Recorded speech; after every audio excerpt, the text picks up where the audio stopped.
We're going to start to question whether or not we're going to continue to have beaches in Hawaii. No beaches at Waikiki. What has scientists imagining a worst-case scenario in our own lifetime? Plus, Aloha Macy's downtown. Customers reflect on the end of an era on Fort Street Mall.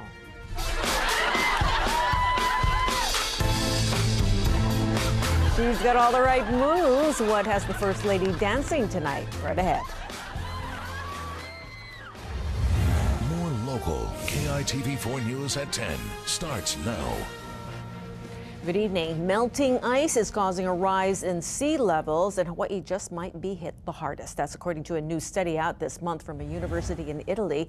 It found that ice melts lead to an uneven rise in the sea level around the world, with the water actually dropping around the poles and rising most in the Central Pacific. Other studies show a global 1-foot rise in the sea level by mid-century, and if the new findings are correct, Hawaii would see a few more inches than that. Scientists say a sea level rise of 1 foot would move the water up about 100 feet. Waves will run up over the beach and into some of the terraces and into some of the below ground parking levels, parking structures that are located along the shoreline. Fletcher says we'll also see water coming up storm drains and manholes, and that our water table underground would rise, possibly creating wetlands. On Kauai, police have identified the woman who drowned on Thursday afternoon. They say 43-year-old Norca Villacorta from New York City was swept out to sea when she tried to cross the Hanakapiai stream. She was among 54 hikers on the Kalalau Trail who got trapped along. Everyone else is okay tonight, and the trail has reopened. Also on Kauai, Ka'apuni Road in Kapahi is closed as crews repair a damaged pole. Police say a pickup truck crashed into the pole and caused a power outage in the area. A passenger in the truck is hospitalized. Her condition is not known at this time. New information tonight on that overturned catamaran in Kaneohe Bay near the sandbar. HFD says a 57-year-old disabled man nearly drowned. He was one of 3 people on the catamaran when it flipped over. He is hospitalized in serious condition. A 3-year-old boy is also in serious condition after his father accidentally discharged a rifle while cleaning the firearm. The round struck the ceiling in their Lakeshore Tower condo, causing shrapnel to hit the child's back. The father has been arrested for first-degree reckless endangerment. Several power outages across the island kept HECO crews busy today. The first in Mo'iliili, affecting about 400 customers on Kapiolani Boulevard around noon. Power was restored an hour later. Malfunctioning equipment underground is to blame. And 1,100 HECO customers lost power in Waialua when a vehicle hit a utility pole on Barrington Highway and knocked it off its foundation. One lane of the highway fronting Waialua High School has been shut down while crews replace the pole. Power was restored earlier tonight. And Hawaii Telecom crews had to repair a telephone line that was hanging dangerously low on University Avenue near Kolo Street. Crews at the scene say the wires were brought down by some kind of impact that may have been wind-related. So Justin, when is Mother Nature going to put the brakes on all this wind? Pam, we may get a brief break around midweek. Until then, get ready for more of those breezy trade winds. Again, though, if it's any consolation, at least we're staying comfortable as these trade winds help to keep us nice and cool. Top wind gusts today up near 45 miles per hour in some of the windiest locations. That's just below advisory levels. Now, the winds are still kicking up. A high surf advisory for most east shores. That's in effect until 6 a.m. Monday.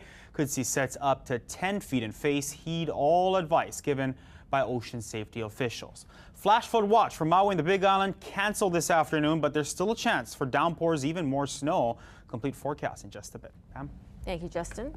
Macy's on King and Bethel has permanently closed its stores. Most of the downtown store's 91 employees will be transferred to other Macy's locations. There were large banners announcing the close, but many residents were still shocked that the more than 163-year-old store has cleared out. It was one of the places that I came to in downtown. It was one of the reasons that I came to this area. The store took up 80,000 square feet in the downtown district. There's still no word on what will occupy that space now. That location has quite a history. The first store there was Halle Kilikia, the House of Silk, founded by Heinrich Hackfeld, an immigrant from Germany. During World War I, he wanted to remove all connections to Germany, so the store held a renaming contest. The new name, Liberty House. And in 2 months' time, another giant closes its doors. Sears Ala Moana is planning a liquidation sale ahead of its June 2nd closure. Last year, General Growth announced it was buying the store's lease to bring new retail shops to the mall. A state-of-the-art cancer center opened in Kaka'ako, a new centralized facility for cancer research. The University of Hawaii hopes this new facility will attract top-tier talent in the field of medical research. The high-tech equipment will be aimed at extending and saving lives. You need to be able to encompass research in new technologies to understand someone's cancer genome and then be able to treat a person and give them personalized cancer medicine. The center was completed $16 million under budget and 3 months ahead of schedule. Coming up, scary moments on the Daytona track. Dozens of NASCAR fans injured. Plus, the First Lady is celebrating her Let's Move campaign with all the right moves. And we go to break with one of the Oscar nominees for Best Picture. Can I be honest with you? I am bad news. I'm not your friend. I'm not gonna help you. I'm gonna break you. You're watching Pamela Young, Chief Meteorologist Justin Fujioka, and Sports with Jemai Webster. This is KITV4 News at 10. And contact! Smith turned around. Tony Stewart is going to win this race. And a terrible crash coming to the finish. At least 33 fans injured when a car disintegrated into the fence at the Daytona International Speedway. Large pieces of debris and a tire flew into the stands. Kyle Larson's car went airborne and was torn in half, but he managed to walk away. I had some flames come in the cockpit, but luckily I was all right and could get out of the car quick.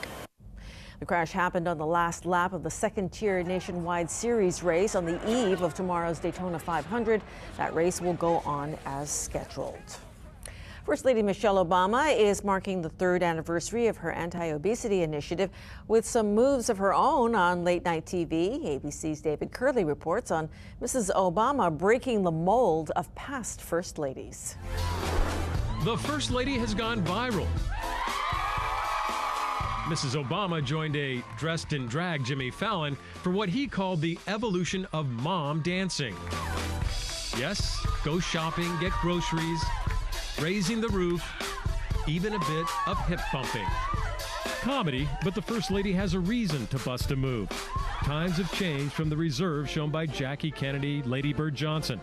The First Lady is dancing to promote her battle against childhood obesity called Let's Move. Things like go outside, throw a ball, turn on the radio, do a little dancing. I mean, you can really make some significant improvements with small changes. After dancing with the First Lady, Fallon, considered the heir apparent to Jay Leno, learned Mrs. Obama has a quick wit. I've said it here first.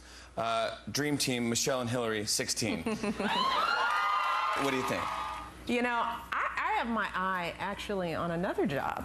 You know, I hear that when Jay Leno retires. But even Fallon knows when to call it quits, as the First Lady does the Dougie. David Curley, ABC News, Washington. She looks good. The Hokulea returned to the water today for the first time since being dry docked in September. The 37-year-old vessel underwent a major makeover and just got out of 5 months of dry dock for a final cleaning and tightening. 2,200 hours of volunteer manpower went into updating the Hokulea, so she's wider, faster, and lighter. Our vision and our goal in mind was to put her back together, knowing that she would easily have 30 to 40 years of service for the next generation. The Hokulea will begin sea trials in preparation for the upcoming worldwide voyage planned in June. For the first time, she'll be joined by the Voyaging Society's new canoe, Hiki Analia. Miss Hawaii USA Brianna Acosta is gearing up for the big pageant this summer. Tonight, friends and supporters gave her their best wishes. Hala party on Monolani Heights this evening. The 21-year-old UH Manoa senior gave a preview of some of the couture that she'll be modeling on the runway at the Miss USA pageant on the mainland in June. The winner of the national contest goes on to compete in the Miss Universe pageant. I don't think the community realizes how much Miss Hawaii USA's and any title holder for that matter depend on the community really to support her through their year. So I'm so blessed and very thankful to have my support group and all my family and friends. Becoming Miss Universe has always been a dream of mine since I was a little girl. So Miss Hawaii USA was the first step, and then Miss USA is the second step, and hopefully if I can bring home that crown, I can achieve my dream of becoming Miss Universe. Tonight's event was at the home of pageant supporter Dr. Larry Seo. Coming up on KITV for Sports, history on the line in the Division I State Boys Championship game. And millions of movie fans around the world are waiting to see who takes home an Oscar tomorrow. We go to break with another contender for the Best Picture, Les Miserables. There's trouble for all, there's trouble for one. While we're earning our daily bread, she's the one with her hands in the butter.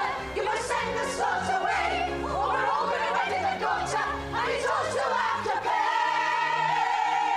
At the end of Bacon. Madam President, if you please.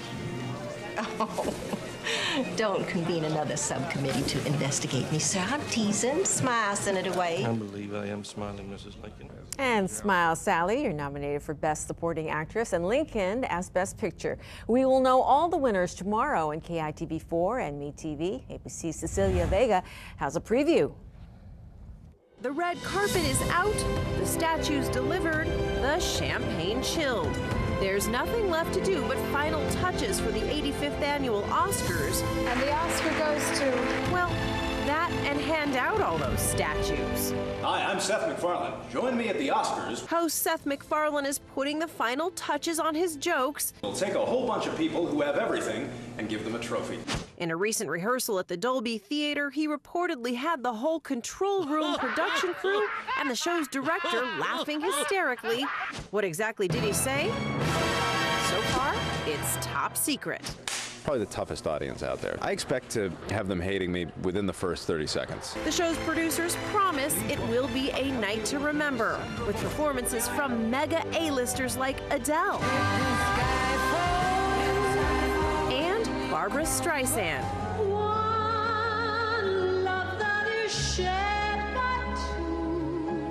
Who hasn't sung for the Oscars in 36 years. Divalicious is the icing on the cake of this entire show. The post-show entertainment is down to the wire too.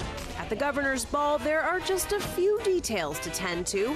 1,200 pounds of lobster, 5,000 eggs, 400 pounds of steak, and all those mini statues, from salmon to chocolate. This is the greatest party. We combine great taste with great style. With just one day left, it's time for lights, camera, action. This is the Super Bowl of the movie business. And for this year's party, Hollywood's Oscar forecast calls for sunny skies. Cecilia Vega, ABC News, Los Angeles. Our complete Oscar coverage begins tomorrow starting at 4 p.m. on MeTV, digital channel 126, and then it continues at 6 right here on KITV4. And in the meantime, on KITV4 News at 5, we will be on the red carpet at the Modern to see how Hawaii celebrates the Oscars. A big night tomorrow. Yeah, it should be fun, and you should be dressed up in your tux. Yep. Maybe. Maybe. I don't even have one right now. Have to rent So one. it's going to be sunny in Los Angeles, and tomorrow? Kind of off and on. Not as wet as today, but it looks like, it doesn't matter. You're going to be inside watching the Oscars anyway, right? Live look outside right now. You did have a few showers move through Honolulu earlier tonight. You can see the Kalakaua Avenue a bit on the wet side. We'll have the forecast when we come back. First, we want to go to break with two more Best Picture nominees, Beast of the Southern Wild and Life of Pi. They think we all gonna drown down here, but we ain't going nowhere. And now, KITV4 weather. Our weather slowly drying out, calming down. We are still looking at a wetter than normal trade wind scenario to be with us, though, through the rest of the weekend. You can see we have some scattered showers moving in with the trade wind flow this evening, primarily affecting the southern end of the state. But the conditions are starting to stabilize just a bit. Those conditions that provided us with those heavy rain showers over the past couple of days, primarily across the southern end of the state. Even some snow atop the higher elevations of Mauna Kea as well as Mauna Loa. We still have that winter weather advisory up for the summits there until 6 a.m. tomorrow. But again, the unstable air that's been in our area is slowly starting to move out to the east. And look at our cloud and rain forecast. You can see those clouds and those rain showers tapering off here as we work our way through the day tomorrow. And I think by Monday, we'll be back to a much more typical trade wind weather scenario as far as the rainfall situation, because the wind far from normal right now, as we have an area of high pressure kind of just anchored off to the north of the state,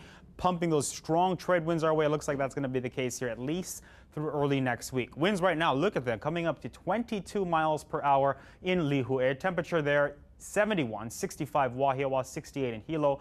And here in Honolulu right now, we're coming in at 70 degrees. Got a rain shower with 81% our relative humidity. Surf, high surf advisories again up for the east-facing shores. Trade winds kicking up 5 to 10 foot faces. Could see an advisory level northwest swell Thursday, Friday. And mariners, watch out. Small craft advisories up for all Hawaiian waters. Here we go. Island by island for tomorrow, 10 to 25 mile per hour trade winds. So another breezy day out there. We'll probably see a bit more sunshine, slightly fewer showers than what we saw today, especially across the islands of Maui County as well as the Big Island, where conditions were really unstable the past couple of days. They're going to start to stabilize, and that's going to help that island to dry out, and that's also going to allow possibly the road to the summit of Mauna Kea to be reopened tomorrow. And there's a lot of snow up there, so might want to check on that in case you want to head up to the summit, play with snow, something that you rarely get to do in Hawaii. So the breeze backing off here by Wednesday, drier than normal trade wind scenario taking over by midweek, and then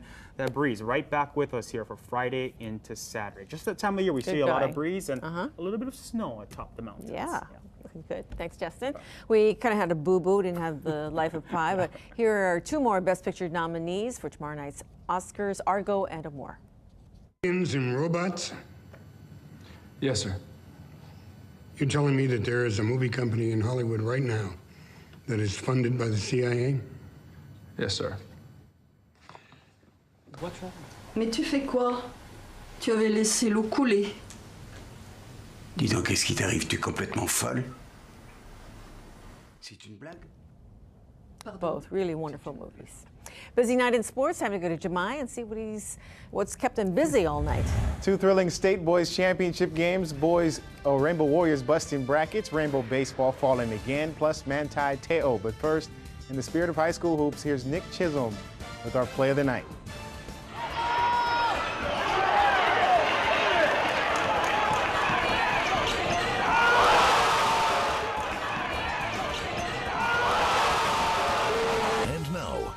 TV4 Sports. Championship night of the Boys State High School Basketball Tournament. Division II play saw St. Francis hold off Kailua. Offense stagnant in the first half. Surf Riders led 3-2 after 1 quarter. Both teams eventually got it together. Matthew Nu'umanaya takes the feed down low for 2 of his team-leading 10 points. Lane Akana added 7 to help the Saints earn their first ever State Hoops Championship. Held off Kailua 39-34. Saints Austin Ursula and Keone Tom Millar named to the all-tournament team. Nu'umanaya, the tournament's most outstanding player. Welcome to sports. Jemai Webster here with you. Division I title game put Kalaheo, last year's Division II champion, against Marino. Spartans haven't won a state title since 1984. Mustangs would not be denied their shot at history, though. Didn't come easy, although it did seem that way to start. Kurt Vega helping Kalaheo break out to a 16-3 first quarter lead. Mustangs at one point up 19. 3 balls raining from every inch of the court. Calais Zudermeister drops in 3 of his 12, made it look like Kalaheo would gallop to victory. Not so fast, my friend. Marino went on a 19-1 run of their own and trailed by just 3 at the break. Caleb Gilmore, team leading 15 to lead the Spartans. They were up 4 with a minute to go. Co-time. Josh Coe hits a 3 to send it into OT at 51 apiece. At one point, scored 13 consecutive points. Extra frame, and destiny belong to Kyle Hale as they make history, winning the D2 state title in 2012, Division I rather, then coming back to claim Division I. 60-54 final, co-finished with a game-high 24 points, also named the tournament's most outstanding player. At the next level, Star Wars themed night on campus, Rainbow Warriors defeated Northern Arizona in their bracket buster matchup. Vander Joachim turning back Max Jacobson for his only block. Darth Vander led the boys with 20 and 12 rebounds. Defense turning into offense. Hans Brereton dropping the tray to go with his 13. Hawaii led 49-32 at intermission. Here's Isaac Fotu getting jiggy. He finished with 10. The man tonight, Christian Stanhardinger, team leading 21, getting 3 the hard way. Hoop and the harm. He also pulled down 9 boards. UH beats up on the Lumberjacks 84-50, improving to 16-11 overall. They return back to conference play as part of their 3-game homestand to host UC Santa Barbara on Thursday. Rainbow Wahine saw their 3-game win streak come to an end with a road loss at Cal Poly San Luis Obispo. Ladies fell 47-43 to drop a half game out of first place. Mustangs are now tied with Pacific for top spot. In defeat, Camila Martin had a double-double, 11 points, 10 rebounds. Shanale Kuehu added 10. Ladies back in action next Saturday for their final 3 games of the regular season, beginning with Cal State Northridge. After dropping a heartbreaking 2-0 17-inning marathon of a game last night to 10th-ranked Rice, all the Rainbow baseball team could do was get back out there and try to earn their first W of 2013 today. It didn't happen, and it didn't take extra innings either. This one lasted the scheduled 9. Rainbow starting pitcher Connor Little put in work in 7 1/3 of them. Little gave up 8 hits, just 1 earned run, and that strikeout. Owls found their way on the board in the 6th. Christian Stringer hit a sacrifice fly, made it 1-0. Hawaii responded in the 7th. That's Connor George with a single. His only hit in 3 tries set up Adam Hurley to tie the game. Hurley rips one past the outfielder in center field. He hit 3 for 3 with the Bulls' lone run batted in. Brought in George after taking a trip around the base pass, but not enough offense. Rice got 2 more in the 8th, and that's how things would end. Count brings it to 3-1 Owls final. They improved to 4-1. UH drops to 0-6. Game 3 of their 4-game set is tomorrow with the 1:05 first pitch. 2012 Heisman Trophy runner-up Manti Te'o spoke at an optional media session in front of a standing room-only crowd of reporters and cameras again facing the music on the girlfriend hoax that broke in January. As Manti prepares for life as a professional football player, he's hoping to finally put this thing behind him while keeping his eyes on what he's in Indianapolis for. How I'm handling it going forward is doing what I'm doing right now. Focusing on the moment, focusing on football and the combine. Not everybody gets this opportunity to be here. I'm sure there's thousands and thousands of people who would like to be here in Indianapolis. What I bring to the table is a lot of heart, a lot of energy, and somebody who works hard. For the teams, I just told them, you'll always get somebody who's humble, works hard, doesn't say much, and will do everything it takes to win. As long as I don't stray too far from who I am and what I believe in, I think, the journey will be worth it. After arriving in Indy yesterday, along with the interviews today, he took part in the height and weight measurements, a medical examination, and some team interviews. Says he's spoken to the Texans and Packers so far and expects to meet with 18 more potential employers before actually taking the field at Lucas Oil Stadium on Monday.